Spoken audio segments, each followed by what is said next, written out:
Hello लोगोफोर बरायबाय बड' जब info YouTube चेनेलाव आसा खालामो नोंथांमोना गासैबो मोजां दङ। DHS एबा DME एग्जाम डेट गासैबो रैखा जाबाय आरो बेनो जाबाय ग्रेड 4 लेभेलाव। भेकेन्सिया गासैखौबो लानानै 5000 नि बारा दङ। नोंथांमोना मिथिखागौ जे लास्टआव बारायदोंमोन बेनो जाबाय धुबरी मेडिकेल कलेजनि थाखाय एक्सट्रा भेकेन्सि ओंखारबावदोंमोन आरो बेखौनो बेयाव हेल्थ डिपार्टमेन्टआव सोफानाय जादोंमन। आरो बे एग्जामा जागोन कम्बाइन एग्जाम जागोन। नोंथांमोना जायफ्रा आइडि गोमाबाय बोरै एडमिट डाउनलड खालामनो हानाय नङा। ओंखायनो मा खालामनांगौ नोंथांमोना रिकभारि खालामना लानांगौ। दा बोरै रिकभारि खालामगोन आइडि मोनगोन एडमिट मोनगोन एग्जाम होनो मोनगोन बिनि सायाव जों बेयाव डिटेल्सखौ लाना फैदों। बेखायनो भिडिअखौ नोंथांमोना जोबजासिम नायलां। दा गोबाव खालामा लोगोफोर नोंथांमोना चेनेलाव जायफ्रा गोदानै फैदों थ' साबस्क्राइब खालामना ला बेबायदि आपडेट मोननो जबनि बागै नैबे बड' जब इनफो इउटुब चेनेलाव। दा जों थांनि अफिसियेल साइटआव अफिसियेल साइटआव फैनाय लोगो लोगो बेयावनो नोंथांमोना एडमिट डाउनलड खालामना लानो हागोन जेब्लानोखि नोंथांमोना 19 जुनाव एग्जाम जायो। 19 जुनाव एग्जाम जागोन बे ग्रेड 4 लेभेला बेनिफ्राय नोंथांमोना 14 नङाबा 15 डेटआवहाय एडमिट डाउनलड खालामनानै लानो हागोन आरो बे लिंकआव थुनाय लोगो लोगो नोंथांमोना एडमिट कार्ड डाउनलड खालामना लानो हागोन। दा बेखायनो लिंक फर कलेक्टराव नोंथांमोना थुनाय लोगो लोगो नोंथांमोना बे लिंकआव थुनाय लोगो लोगो एडमिट डाउनलड खालामनो हानायनि अपसनखौ मोनगोन। नाथाय बे जाबाय लोगोफोर दाखालि हाइलाकान्दि आरो काचार करिमगन्जनि दायो दंथ'यो मानोना बिथांमोननि एग्जामा दाखालि प्रब्लेम जादोंमोन नालाय माखासे जाहोननि थाखाय बेखौ दोनथ'नानै जोङो अके थुना होदो। स' अके थुनाय लोगो लोगो नोंथांमोना बेवहाय माखासे डिटेल्स मोनगोन एडमिट डाउनलड खालामनो। दा बोरै एडमिट डाउनलड खालामगोन नोंथांमोना बेयाव नाय। दा बेनो जाबाय नै बेयाव दङ लोगोफोर दायो टेक्निकेल लाइननि दाखालि 29 आव एग्जाम जाबाय आरो बेनिफ्राय रिजाल्टआ समान होगोन दायो थ'आ। दा जों जायखिजाया जों ग्रेड 3 आव क्लिक खालामनांगोन।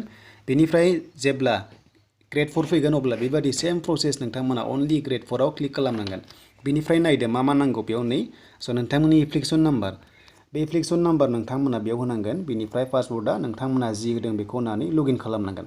नाथाय आइडि गोमाबायब्ला बोरै जों एडमिट डाउनलड खालामनो हागोन। नोंथांमोना आइडि गोमादोंब्ला एडमिट डाउनलड खालामनो हाया। ओंखायनो मा खालामनांगौ नैबे फरगटआव क्लिक खालामनांगौ। अके बे फरगटआव खालामबा जों रिकभारि खालामनानै एडमिट डाउनलड खालाम। दानिया जों बेयाव नायनोसै फैदो मा खालामनांगौ। बेनो जाबाय जोंहा मबाइल नाम्बार बेनिफ्राय बार्थडे होदो आरो बार्थडे होनानै नोंथांमोना रिटाइप खालामनांगौ। अके बेयाव गासैबो फिल खालाम जाय मबाइल नाम्बारा रेजिस्टार दंमोन बेखौसो नांगोन नङाबा जानाय नङा। बेनिफ्राय बार्थडे होनानै रिटाइप खालामबा नोंनाव मोनसे SMS बा मेसेज थांगोन आरो बेयावनो आइडिया थांगोन आरो बे आइडिखौ लाना फैनानै नोंथांमोना एडमिट डाउनलड खालामनो हागोन। आरो बेबायदि खालामनो हायाब्ला नोंथांमोनाहाय एडमिट मोननाय नङा। दा ओंखायनो बे लगइनाव थांनानै नोंथांमोना लगइनाव लगइन थांनानै केन्डिडेट मोनसे लगइन दङ बेयावबो सेम प्रसेस। बेयाव थांनाय लोगो लोगो एप्लिकेसन नाम्बारखौ होबावनांगोन पासवर्ड होनानै लगइन खालाम आरो बे सेम प्रसेस फरगटआव नोंथांमोना फिन खनसेबाव थांनानै एडमिट डाउनलड खालामनो हायो आरो बा नोंथांमोना आइडिखौ मोनफिननो हायो। ओंखायनो जेबो गिनांगौ गैया जास्ट नोंथांमोना फल' खालाम जायफ्रा आइडि गोमादों। आरो बेनो लोगोफोर एडमिटआ नोंथांमोना थाबैनो फैथारसिगोन जेब्लानोखि 19 जुनाव एग्जाम जायोब्ला नोंथांमोना 14 नङाबा 15 आव एडमिट डाउनलड खालामनो हानायनि अपसनखौ मोननो हागौ। आरो बेनिफ्राय जोंनि कुइसना जाहैबाय 50 कुइसन्स दंमोन दाखालि ग्रेड 3 आव आरो बेनिफ्राय 90 मिनिट्स बेनिफ्राय 100 नाम्बारनि एग्जाम जादोंमोन। थिग बेबादिनो ग्रेड 4 आवबो जानायनि चान्सआ दङ। नाथाय जों बेखौ एडमिट मोनबासो मिथिगोन जोङो। आरो पेपारा जाबाय अनलि इंलिशल' थानायनि चान्सआ दङ ग्रेड 3 लेभेलाव। नाथाय ग्रेड 4 लेभेलाव एसामिस आरो इंलिश दंमोन सिगांनि एग्जामाव नाथाय देग्लाय बर' दंना गैया बेनि सायाव दासिमबो डिटेल्स फैयाखै लोगोफोर मानोना बे मोनसे कम्बाइन एग्जाम थ' बर' थायोब्ला जोबोर मोजां जागौमोन। दा मा जायो नोंथांमोना बेखौहाय फैबाय थानाय समावसो मिथिसिगोन आरो जेब्ला माबा मोनसे आपडेट मोनो नोंथांमोनजों थाबैनो शेयार खालामगोन। दा बेनोमोन लोगोफोर DHS नि एग्जामनि बागै आरो ग्रेड 3 एग्जामा माब्ला जागोन दासिमबो अफिसियेलि आपडेट गैया।